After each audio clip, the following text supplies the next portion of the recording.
उसमें आनंद है और ये 3 टुकड़े हो गए। आनंद ही चिन्मय है और चेतन सद्रूप है। लेकिन अब क्या करें? एक उपाधि में केवल सदंश आता है, बुद्धि में सदंश चिदंश दोनों आता है, और शुद्ध सात्विक बुद्धि में सदंश चिदंश और आनंदांश तीनों आता है। तो यह जो उपलब्धि है वो अंश की कल्पना को जन्म देती है। उपलब्धि में जो भेद आया वो उपाधि की विशेषता है, न कि उपहित की विशेषता है। जिन लोगों को वेदांत के संस्कार हैं तो उनको ये बात ज़्यादा समझ में आवेगी, नहीं है तो वो संस्कार पढ़ेंगे तो कांचिदपि हानि नास्ति। हानि नहीं है, संस्कार पढ़ते रहना चाहिए। तो एक तो अंश की कल्पना इस रूप में होती है, दूसरे अंश की कल्पना होती है प्राकट्य से भी नहीं, उपलब्धि से भी नहीं, उपाधि में भेद होने से।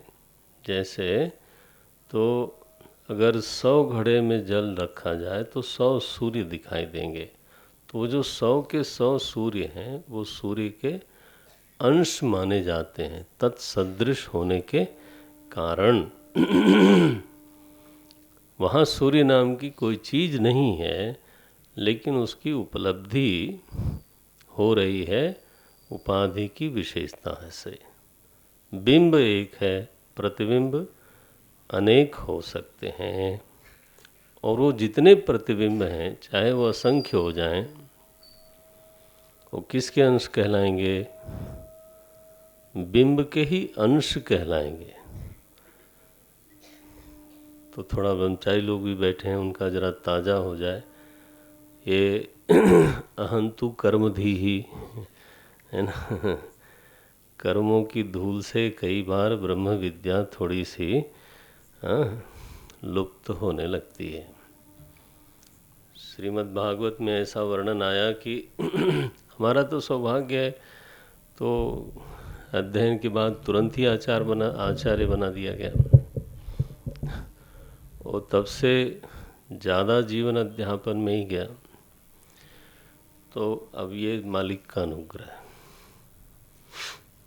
तो वो ताज़ा ही रहता है। अभी मार्च से हम शुरू करेंगे फिर से। मार्च से अगस्त तक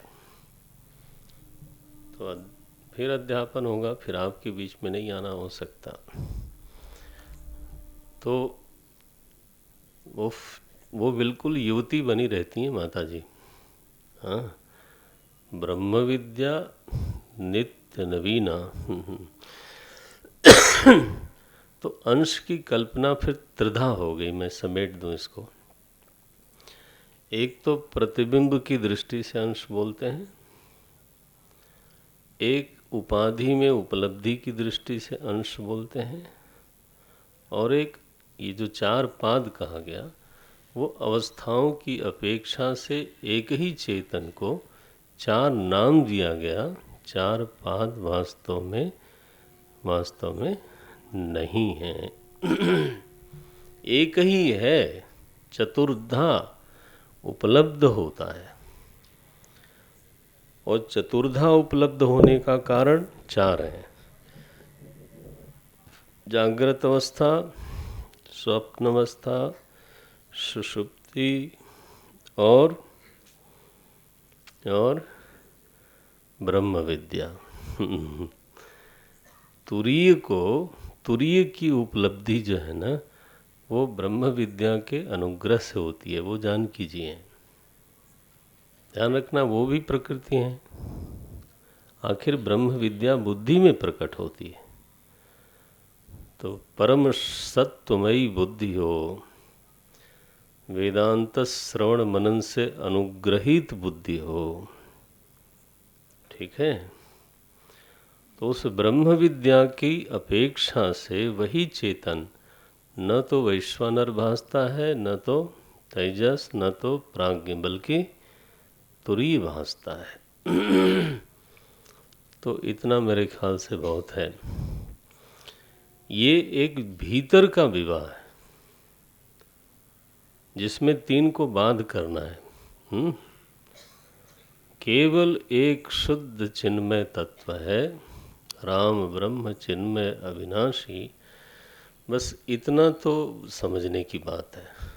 वो जो समझाता है उसका नाम होता है ब्रह्म विद्या, उसका नाम है जानकी जी। तो प्रातःकाल हमने बाल कांड पूरा किया था। अब हम अयोध्या कांड में प्रवेश करते हैं। मानस का ही बहुत बड़ा कांड है, सबसे बड़ा कांड माना जाता है। इसमें भगवान की बड़ी विशिष्ट विशिष्ट लीलाएं हैं। तो इसमें पहला तो वनवास की ही लीला है, बहुत बृहत है। माने 79 दोहे तक एक ही प्रसंग है, वो है भगवान के वनवास का प्रसंग। 7-9 आप सोचिए। इसके बाद जो प्रसंग आते हैं उसमें भगवान की कारुण्य लीला है। जो उनके भक्त बाहर वन में गांव में उनका भजन करते हैं, उनकी राह देख रहे हैं, भगवान अपने वनवास काल में वहाँ जाते हैं। तो सबसे पहले श्रृंगबेरपुर जाते हैं। वहाँ 2 केवट हैं। एक तो केवटों का राजा है और एक साधारण केवट है। दोनों भक्त हैं और भगवान ने दोनों पर बहुत अनुग्रह किया। वहाँ से श्री प्रयागराज गए भगवान और वहाँ भरद्वाज ऋषि से मिले और वहाँ से गांव से होते होते होते होते वाल्मीकि जी के आश्रम में गए। तो वहाँ वाल्मीकि ऋषि से भेंट करते हैं और वाल्मीकि जी से ही पूछते हैं कि हमें कहाँ रहना है। अब हमें वनवास हुआ है 14 वर्ष का, तो आप कृपा करके बताओ कि मैं कुछ दिन कहाँ रहूँ। ये निरंतर चलते रहना तो बनता नहीं। तो वाल्मीकि जी से एक बड़ा प्यारा संवाद है, गहरा संवाद है। वाल्मीकि जी ने छूटते ही कहा कि महाराज आप मुझसे पूछते हो कहाँ रहूं, मैं भी आपसे कुछ पूछता हूँ। बोले महाराज आप क्या पूछते हो? बोले आप जहाँ नहीं हो वो जगह बताओ। जह न हो तह देहु कही, तुम्हें ही दिखावो ठाव। तो जगहें बता दो जहाँ जहाँ आप नहीं हो, उनमें से चुन के फिर मैं आपको बताऊंगा कि वहाँ जाना है। तो ये बढ़िया एक दार्शनिक प्रसंग है। कथा का रस घोल करके दर्शन पिलाते हैं। अकेले दवाई भले कड़वी लगे, लेकिन उसमें कुछ मीठा वीठा डाल करके वैद्यराज ने वो दवाई को इतना सुस्वादु बना दिया कि बच्चा भी उसको पीने की इच्छा करता है। भागवत और रामायण की महिमा यही है, इसको कांतोपदेश बोलते हैं। दूसरा कहे तो श्रीमान जी लोग नाराज़ हो जाते हैं। कमरे में जाएं और अम्मा लोग धीरे से समझाएं, उनका अहंकार, पहले उनके अहंकार का अभिषेक करें, उनके अहंकार को दुलारें पुचकारें तो नरम हो जाए ज़रा सा। इसके बाद अम्मा लोग यह एक लड़की है, लड़की अब तो विवाह हो गया उसका देहरादून में। तो वहाँ वो परिवार में मैं ठहरता रहा। तो वो लंदन से पढ़ा के आई तो बहस कर रही थी। एक दिन मैं बाहर आया तो मुझे भी घसीटा, Swamiji, in India, the men are very dominating. They are egoistic people. मैंने कहा भैया बाप बेटी आपस में निपट लो, मुझे क्यों खींच रहे हो? बोले नहीं, यू टेल मी. कहा okay, what about your father? अब पिता तो सामने ही खड़े थे. तो हंसी थोड़ी देर, बोलती है yes, my father is very dominating. कहा good, and what about your mother? बहुत जोर से हंसी. बोले my mother is manipulating, she is not dominating, she is manipulating. हमने कहा एक्सप्लेन करो इसको.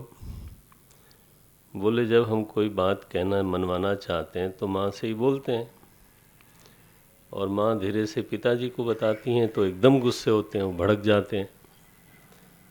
तो हम लोगों को शुरू में लगता था कि ये काम तो नहीं होगा, पिताजी भड़के दिखाई देते हैं. लेकिन 2-3 दिन बाद हम लोग देखते ये थे कि वो काम हो गया, क्योंकि कांतोपदेश वो महाराज धीरज नहीं छोड़ती, आप भड़कते रहो. फिर समय देख देख के अहंकार को नरम करके हैं, थोड़ा पत्रम पुष्पम चढ़ाते हुए, बढ़िया वाली चाय पिलाते हुए. ठीक तो कह रहे हैं बच्चे, आखिर कर देना चाहिए, यही तो उम्र है खेलने खाने की. करते कराते पता चला कि है ना. ये तो मैं आपके घर की कहानी कह रहा हूँ, मैं तो आप ही लोगों के यहाँ ठहरता हूँ इसलिए बोलता हूँ थोड़ा बहुत, तो दिखाई देता है वो. तो ये रामायण और भागवत के बारे में यही कहा गया, ये कांतोपदेश है. उसमें रस मिला देते हैं, कथा का रस मिलाते हैं, लेकिन असली जो दवाई है ना, जो जाके भीतर लाभ पहुंचाती है, वो दर्शन है, उसको न भूलना. तो वाल्मीकि जी का प्रसंग है, वहाँ से भगवान चले हैं तो चित्रकूट में निवास करते हैं, और चित्रकूट में भगवान को निवास करा के फिर गोस्वामी जी हमें ले आते हैं अयोध्या. तो आधे अयोध्या कांड के बाद भरत जी महानायक हैं.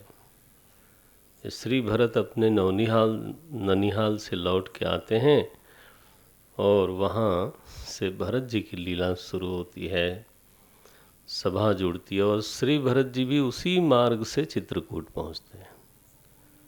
माने वो भी केवट से मिलते हैं, वो भी भरद्वाज ऋषि से मिलते हैं, वो भी वाल्मीकि जी से नहीं मिलते हैं, आगे चले वहाँ से, और फिर चित्रकूट पहुँचते हैं. चित्रकूट में श्री भरत जी का और प्रभु राम का एक बड़ा ही मधुर संवाद है, भावुक संवाद है. और फिर भरत जी चरण पादुका लेकर के भगवान की श्री अवध आते हैं, सिंहासन पर पादुका को विराजमान करवाते हैं, और स्वयं नंदीग्राम में रहते हैं. वहाँ जा कर के अयोध्या कांड पूरा होता है. तो ये अयोध्या कांड पर एक विहंगम दृष्टि है, वो आपको ध्यान रहे चित्त में कि इतना बड़ा कांड है.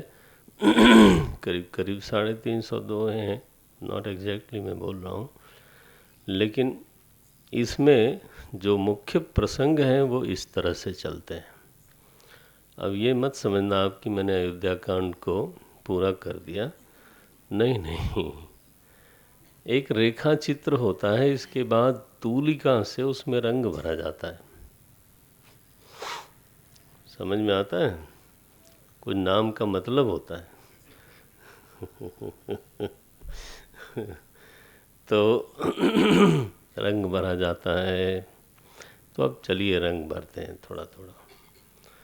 मंगलाचरण है, हर अध्याय के हर कांड के पहले गोस्वामी जी संस्कृत में मंगलाचरण करते हैं। यहाँ 3 श्लोकों में मंगलाचरण किया। सबसे पहले भगवान शंकर की स्तुति करी है अयोध्या कांड में। इसके बाद प्रभु राम की करी 2 श्लोकों में। ये जो भगवान शंकर की स्तुति है बड़ी मधुर, बड़ी प्यारी है, ध्यान मूर्ति है। यस्यांके च विभाति भूधर सुता देवापगामस्तके भाले बालविधुर्गले च गरलम् यस्योरसिव्यालराट् सोऽयं भूतिविभूषणः सुरवरः सर्वाधिपः सर्वदा सर्वः सर्वगतः शिवः शशिनिभः श्रीशंकरः पातु माम्। श्रीशंकरः पातु माम्। प्रसन्नतां यानगताभिषेकतः तथा न मम्ले वनवासदुःखतः मुखाम्बुजश्रीरघुनन्दनस्य मे सदास्तु सा मञ्जुलमङ्गलप्रदा। नीलाम्बुजश्यामलकोमलाङ्गं सीतासमारोपितवान्